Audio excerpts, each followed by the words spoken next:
영국 축구 매체들은 A매치 기간 동안 이번 시즌의 선수들을 평가하고 다음 시즌을 전망하는 기사들을 쏟아내고 있습니다. 지금까지 각 팀이 이루어낸 성적에서 선수들에게 평점을 매기면서 방출 대상을 선정하기도 합니다. 여름 이적 기간에 쫓겨날 선수와 반드시 붙잡아야 하는 선수들을 언급하기도 합니다. 특히 토트넘은 내년 시즌과 챔스리그 데뷔로 뒤숭숭합니다.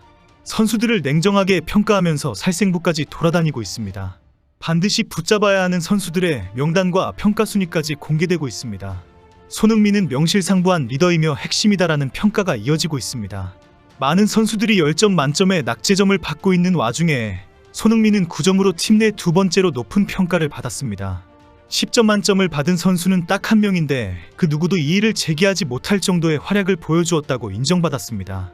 이런 와중에 오늘 영국 이브닝 스탠다드는 냉정한 평가로 붙잡아야 하는 선수와 함께 살생부 명단을 공개했습니다.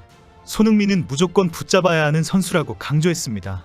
이번 여름 이적 시장 기간 동안 토트넘이 완전히 새로운 팀으로 거듭날 것으로 예상됩니다. 이 와중에 영국에서는 토트넘의 포스텍 감독이 한국 대표팀의 경기를 초조하게 지켜보고 있다는 보도가 올라왔습니다. 영국 축구 매체 풋볼 런던은 포스텍 감독이 손흥민이 태국전을 무사히 마치자 안도의 한숨을 쉬었다라고 전했습니다. 손흥민이 조금이라도 부상을 입을까 싶어서 태국전을 끝까지 시청했다는 것입니다. 토트넘은 현재 이번 시즌 잔여 10경기를 남겨두고 있는데 손흥민의 역할이 그만큼 중요하기 때문입니다.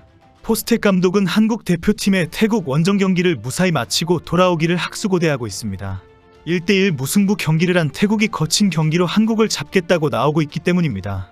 만약에 이 경기에서 손흥민이 부상이라도 당하게 되면 토트넘의 미래가 와르르 무너질 판입니다. 손흥민은 남은 리그 10경기 동안 토트넘을 리그 4위로 진입시킬 핵심 선수입니다. 남은 매치의 결과에 따라 챔스리그 티켓이 가려지게 되기 때문입니다. 그리고 손흥민은 토트넘의 프리시즌의 흥행카드입니다. 프리미어리그가 5월 20일 최종 38라운드를 마치고 줄줄이 친선 경기가 기다리고 있습니다. 토트넘은 시즌을 마치고 바로 포스텍 감독의 고국인 호주로 떠납니다. 5월 22일 멜버른 크리켓 그라운드에서 뉴캐슬과 친선 경기를 가집니다. 그리고 이틀 후에는 호주 A리그 올스타팀과 대결을 이어갑니다. 토트넘은 6월부터 7월 중순까지 열리는 유로 2024나 코파 아메리카에 출전하는 선수를 제외하고 친선 경기를 치를 예정입니다.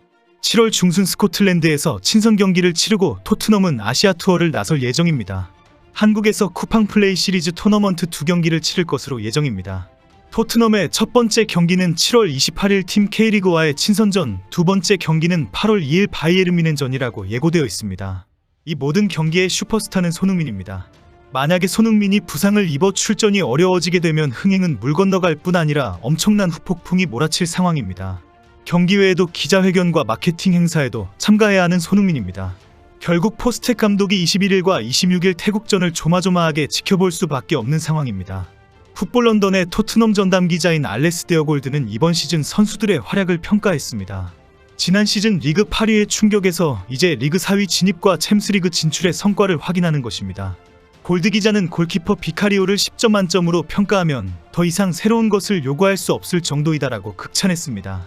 공격수 가운데에는 손흥민에게 가장 높은 9점을 주면서 경기장 밖에서 진정한 리더 역할을 했다라고 평가했습니다.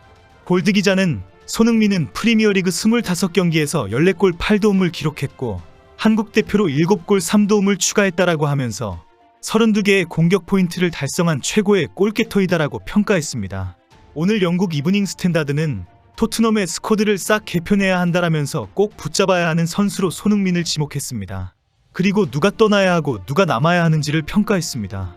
매체는 브라이언 힐, 호이비에르, 로셀소, 에머슨 로얄, 레길론, 조로도는 당장 이적시켜야 한다고 주장했습니다. 그리고 토트넘의 최고 연봉이면서 애물단지에 대해서는 팔아야 하는 것이 문제가 아니라 팔릴 수 있느냐가 문제이다라고 비판했습니다. 공격진 중에는 쿨루셉스키와 존슨, 베르너, 솔로몬은 일단 붙잡아둘 필요가 있다고 제안했습니다. 히샬리송에 대해서는 장기적으로 주전 센터포워드가 될 수 있는지 의문이다. 여름에 큰 이적료를 받을 수 있다면 팔아버리는 것이 유익하다라고 지적했습니다.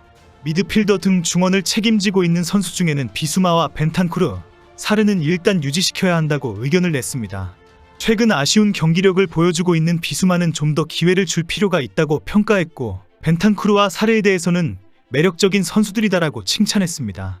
메디슨에 대해서는 부상에서 돌아온 후 최고의 품을 보여주지 못하고 있다라고 비판하면서 그래도 혹시 모르니까 일단 유지시키는 쪽을 선택해야 할 것이다라고 주장했습니다. 수비진에서는 판더벤, 로메로, 우도지, 포로를 잡아야 하고 드라구신도 좀 더 지켜볼 필요가 있다라고 평가했습니다. TBR 풋볼은 손흥민이 앞으로 리그 우승에 심각한 영향을 미칠 수 있다라고 주장했습니다. 매체는 토트넘은 리그 4위 진입을 위해 타이틀을 놓고 경쟁하는 3개의 클럽, 아스널, 리버풀, 맨시티를 상대하게 될 것이라고 지적했습니다. 그리고 손흥민은 이 세 클럽을 상대로 득점포를 장렬한 기록들을 가지고 있다고 소개했습니다. 최근 풋볼 런던은 챔스리그 진출을 확보한 토트넘의 다음 시즌은 완전히 새로워진 얼굴로 채워질 것이다라고 주장했습니다. 토트넘이 다가오는 여름의 대대적인 스쿼드 개편에 나서면서 챔스리그와 다음 시즌을 준비할 것이라고 전망했습니다. 특히 주장 손흥민의 리더십과 경기장 내 지휘권을 극대화하는 팀을 새롭게 만들 것이 확실하다고 주장했습니다. 매체는 제대로 기량을 발휘하지 못하는 10여 명을 일제히 내보낼 것이라고 보았습니다. 그리고 엄청난 이적료를 지불하면서 핵심 선수 10여 명이 새로 들어올 것이라고 보았습니다. 그리고 다음 시즌에는 손흥민을 중심으로 공격진을 구성할 것이라고 전했습니다. 베르너에 대한 의견은 완전 영입과 임대해지로 갈라지고 있습니다. 영국 매체 메트로는 베르너는 토트넘에 완전 이적하기를 기대하고 있다. 토트넘에서의 선수 생활에 매우 만족하고 있다. 그러나 토트넘도 같은 생각인지는 아직 알 수 없다라고 보도했습니다. 매체는 토트넘은 유로 2024 시작 직전인 6월 14일까지 완전 영입에 대한 결정을 내려야 한다라고 지적했습니다. 영입 옵션인 1,450만 파운드에 완전 영입한다라는 계약 유효기간이 대회 직전이기 때문입니다. 베르너는 첼시와 라이프치히에서의 선수 생활보다 토트넘에서 더 행복하고 유익하다고 밝히고 있습니다. 이미 베르너는 토트넘 구단에 직접 나는 완전 영입해주기를 기대한다라고 밝혔다고 알려집니다. 토트넘이 챔스리그 진출이 확실해지면서 영국 매체들은 손흥민의 위력과 위험에 대해 분석하기 시작했습니다. 그리고 이번 여름에 완전히 달라지게 될 토트넘 스쿼드에 대한 전망도 쏟아내고 있습니다. 이번 여름에 손흥민을 중심으로 핵심 선수들이 대거 영입될 것이다라고 전망하고 있습니다. 모든 매체들과 축구 전문가들은 토트넘의 챔스리그와 다음 시즌은 손흥민에게 달려있다라고 결론을 내리고 있습니다. 특히 토트넘의 팬들은 손흥민의 패스를 받을 수 있는 뛰어난 골게터가 있어야 한다라고 주장합니다. 손흥민의 최전방 공격수와 윙어로 뛰면서 세계 최고 수준의 컷백 능력을 보여주었기 때문입니다. 최근 손흥민이 토트넘의 컷백 득점을 이끌어가면서 큰 무기가 되고 있습니다. 팬들은 손흥민이 컷백으로 패스해주면 받아먹을 수 있는 재능의 선수가 필요하다고 주장합니다. 26일 태국전에서 손흥민이 다치지 않기를 바라는 축구 팬들이 도대체 몇 명일까요? 두 손 모아 기도하고 있을 포스텍 감독의 모습이 눈에 선합니다.